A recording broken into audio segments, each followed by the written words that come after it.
Well, I would say ZANU-PF generally, like any other political party, of course, is an interested organization in the whole process of the elections, and including the voters or status.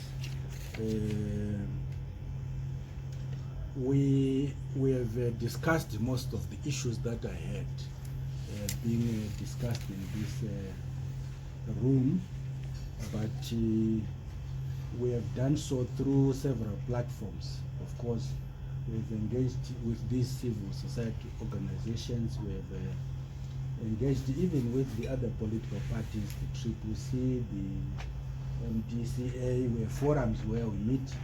I'm sure they know what I'm talking about.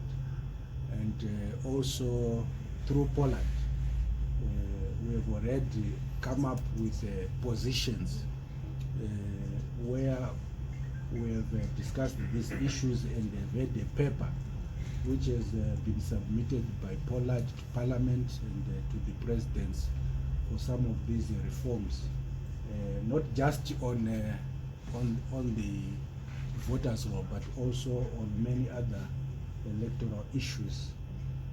So because of that, I was saying to ERC, the best person would have been Lovemo Maduku, who is our spokesperson on the Poland platform.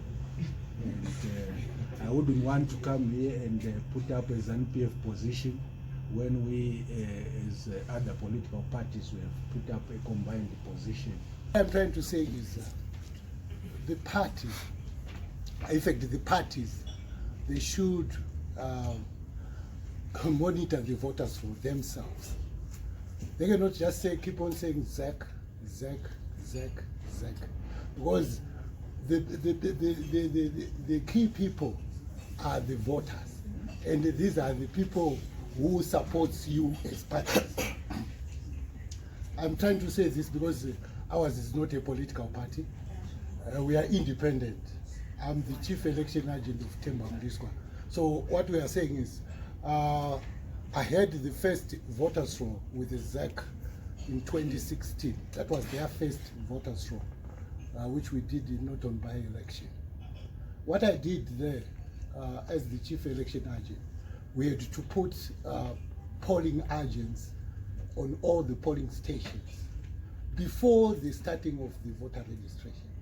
That's what the political parties are supposed to do, to put people at certain polling stations to identify the people who come to that polling station and to know whether they come from that area.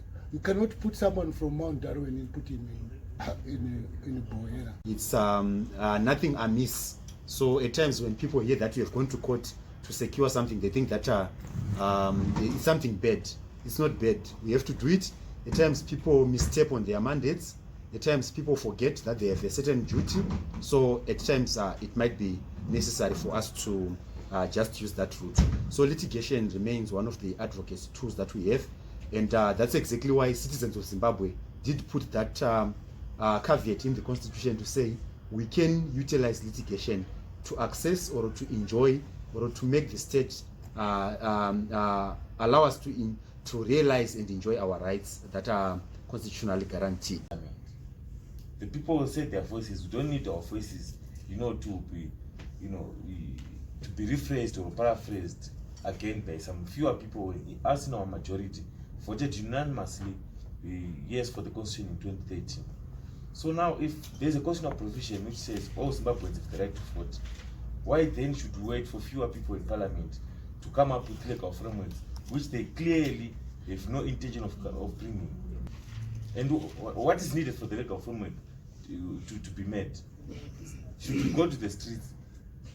Should we write them? What do we need to do? Because at the end of the day, some of us have never been in parliament, are not in parliament, but we are laid the constitution. I think what this disenfranchising of fellow Zimbabweans is not only illegal, but it's unlawful, and it's a serious assault on our democracy. And it is in one way or another, giving insight to the people of Zimbabwe to, also speak as individuals gathered, in their multitudes in the streets of Zimbabwe to say no, we deserve the right to vote. This issue is a cliche in regards to the legal aspect that it brings to the war issue. The first thing that I wanted to put across is that the diaspora vote demands a lot of scientific research. It's not just something that we want it, but if you want to look at the modalities, if you want to look at the administrative nature of a diaspora vote, case example, look at South Africa, how they actually do that. Bring back it to Zimbabwe and domesticate that, you see how complicated it can be on the administrative and modalities part. But that is a good idea to have that diaspora vote. Now, if today we are to enact a law that we now have a diaspora vote, guess what? ZANU-PF is the beneficiary of the diaspora vote. Why do I say so? There is the issue of jurisdiction. There is the issue of jurisprudence. All these things, if it is done now, ZANU-PF will benefit from that, because